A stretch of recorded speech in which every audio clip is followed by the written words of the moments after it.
Hello viewers, কেমন আছেন সবাই? এই ক্লাসটিতে আমরা শিখব প্রয়োজনীয় কিছু বাক্য, যেই বাক্যগুলো আমাদের প্রতিদিনই কথা বলার সময় প্রয়োজন হয়। অতএব মনোযোগ সহকারে ক্লাসটি করবেন।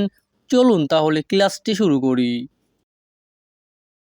আমাদের ক্লাসটির প্রথম বাক্যটি আছে, আমি অনেক ক্লান্ত। এই বাক্যের ইতালিয়ান ভাষা হবে সোনো মোলতো স্তানকো। যখনই আমরা ইতালিয়ান ভাষায় কাউকে বলতে চাইব আমি অনেক ক্লান্ত, তখন আমাদেরকে বলতে হবে সোনো মোলতো স্তানকো। এখানে যদি বাক্যগুলো আমরা শব্দার্থ আকারে বলি তাহলে হয় সোনো অর্থ আমি, মোলতো অর্থ অনেক, স্তানকো অর্থ ক্লান্ত। তাহলে ইতালিয়ান সেন্টেন্স সোনো মোলতো স্তানকো, বাংলা অর্থ আমি অনেক ক্লান্ত। পরবর্তী বাক্যটি আছে, আমি অনেক ব্যস্ত। এই বাক্যের ইতালিয়ান ভাষা হবে সোনো মোলতো ইম্পেনিয়াতো। ইতালিয়ান ভাষায় যখনই আমরা বলতে চাইব আমি অনেক ব্যস্ত, তখন আমাদেরকে বলতে হবে সোনো মোলতো ইম্পেনিয়াতো। এখানে যদি বাক্যটা আমরা শব্দার্থ আকারে বলি তাহলে হয় সোনো অর্থ আমি, মোলতো অর্থ অনেক, ইম্পেনিয়াতো অর্থ ব্যস্ত। তাহলে ইতালিয়ান সেন্টেন্স সোনো মোলতো ইম্পেনিয়াতো, বাংলা অর্থ আমি অনেক ব্যস্ত। পরবর্তী বাক্যটি আছে, আমি একটা নতুন কাজ খুঁজছি। এই বাক্যের ইতালিয়ান ভাষা হবে sto cercando un nuovo lavoro। যখনই আমরা ইতালিয়ান ভাষায় কাউকে বলতে চাইব আমি একটা নতুন কাজ খুঁজছি, তখন আমাদেরকে বলতে হবে sto cercando un nuovo lavoro।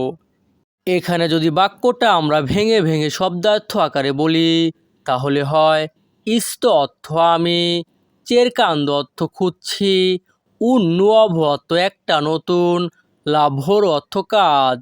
তাহলে Italian sentence sto cercando un nuovo lavoro, Bangla অর্থ আমি একটা নতুন কাজ খুঁজছি। পরবর্তী বাক্যটি আছে, তুমি কোথায় থাকো। এই বাক্যের ইতালিয়ান ভাষা হবে দোভে ভিভি। ইতালিয়ান ভাষায় যখনই আমরা বলতে চাইব তুমি কোথায় থাকো, তখন আমাদেরকে বলতে হবে দোভে ভিভি। এই বাক্যটা যদি আমরা শব্দার্থ আকারে বলি তাহলে হয় দোভে অর্থ কোথায়, ভিভি অর্থ তুমি থাকো। তাহলে ইতালিয়ান সেন্টেন্স দোভে ভিভি, বাংলা অর্থ তুমি কোথায় থাকো। আমাদের পরবর্তী বাক্যটি আছে, তুমি একা থাকো। এই বাক্যের ইতালিয়ান ভাষা হবে ভিভি দা সোলো। যখনই আমরা ইতালিয়ান ভাষায় কাউকে বলতে চাইব তুমি একা থাকো বা তুমি একা বাস করো, তখন আমাদেরকে বলতে হবে ভিভি দা সোলো। এখানে যদি বাক্যটা আমরা শব্দার্থ আকারে বলি তাহলে হয় ভিভি দা অর্থ তুমি বাস করো, সোলো অর্থ একা। তাহলে ইতালিয়ান সেন্টেন্স ভিভি দা সোলো, বাংলা অর্থ তুমি একা থাকো বা তুমি একা বাস করো। পরবর্তী বাক্যটি আছে, তুমি এখন কি করছো। এই বাক্যের ইতালিয়ান ভাষা হবে কোজা স্তাই ফাচেন্দো আদেsso। যখনই আমরা ইতালিয়ান ভাষায় কাউকে বলতে চাইব তুমি এখন কি করছো, তখন আমাদেরকে বলতে হবে কোজা স্তাই ফাচেন্দো আদেsso।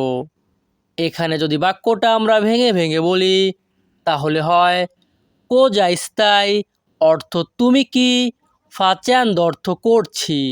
এখানে যদি ফাচেন্দো আমরা শব্দার্থ আকারে বলি তাহলে উচ্চারণটা হয় করছি। আবার যদি বাক্য আকারে বলি তাহলে হয় করছো। পরবর্তী শব্দটি আছে আদেsso। এর অর্থ হবে এখন।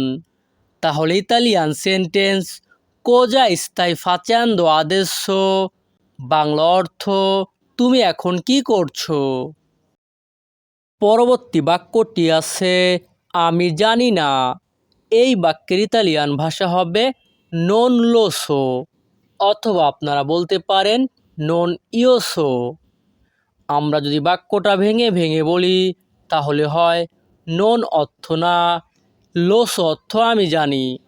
তাহলে ইতালিয়ান সেন্টেন্স নন লো সো, বাংলা অর্থ আমি জানি না। পরবর্তী বাক্যটি আছে আমি অবশ্যই সেখানে যাব। এই বাক্যের ইতালিয়ান ভাষা হবে সি আন্দ্রো সিকুরামেন্তে। যখনই আমরা ইতালিয়ান ভাষায় কাউকে বলতে চাইব আমি অবশ্যই সেখানে যাব, তখন আমাদেরকে বলতে হবে সি আন্দ্রো সিকুরামেন্তে। এখানে যদি বাক্যটা আমরা শব্দার্থ আকারে ভেঙে ভেঙে বলি তাহলে হয় সি অর্থ সেখানে, আন্দ্রো অর্থ আমি যাব, সিকুরামেন্তে অর্থ অবশ্যই। তাহলে ইতালিয়ান সেন্টেন্স সি আন্দ্রো সিকুরামেন্তে, বাংলা অর্থ আমি অবশ্যই সেখানে যাব। আমাদের পরবর্তী বাক্যটি আছে আমি বুঝি না। এই বাক্যের ইতালিয়ান ভাষা হবে নন কাপিসকো। ইতালিয়ান ভাষায় যখনই আমরা বলতে চাইব আমি বুঝি না, তখন আমাদেরকে বলতে হবে নন কাপিসকো। এখানে যদি বাক্যটা আমরা ভেঙে ভেঙে বলি তাহলে হয় নন অর্থ না, কাপিসকো অর্থ আমি বুঝি। তাহলে ইতালিয়ান সেন্টেন্স নন কাপিসকো, বাংলা অর্থ আমি বুঝি না। পরবর্তী বাক্যটি আছে আমি দুঃখিত। এই বাক্যের ইতালিয়ান ভাষা হবে মি দিস্পিয়াচে। মি দিস্পিয়াচে। এখানে মি অর্থ আমি। আপনারা বলতে পারেন ভাই মি অর্থ আমি কেন, সোনো অর্থ আমি। ভাই হ্যাঁ, মি সোনো ইও এসব ওয়ার্ডের অর্থই আমি, এটা বাক্য বিশেষ ব্যবহৃত হয়। পরবর্তী ওয়ার্ডটি আছে দিস্পিয়াচে। দিস্পিয়াচে অর্থ দুঃখিত। তাহলে ইতালিয়ান সেন্টেন্স মি দিস্পিয়াচে, বাংলা অর্থ আমি দুঃখিত। পরবর্তী বাক্যটি আছে আমি প্রস্তুত। এই বাক্যের ইতালিয়ান ভাষা হবে সোনো প্রোন্তো। সোনো প্রোন্তো। এখানে সোনো অর্থ আমি, প্রোন্তো অর্থ প্রস্তুত। তাহলে ইতালিয়ান সেন্টেন্স সোনো প্রোন্তো, বাংলা অর্থ আমি প্রস্তুত। পরবর্তী বাক্যটি আছে তুমি কি খাবে। এই বাক্যের ইতালিয়ান ভাষা হবে কজা মানজেরাই।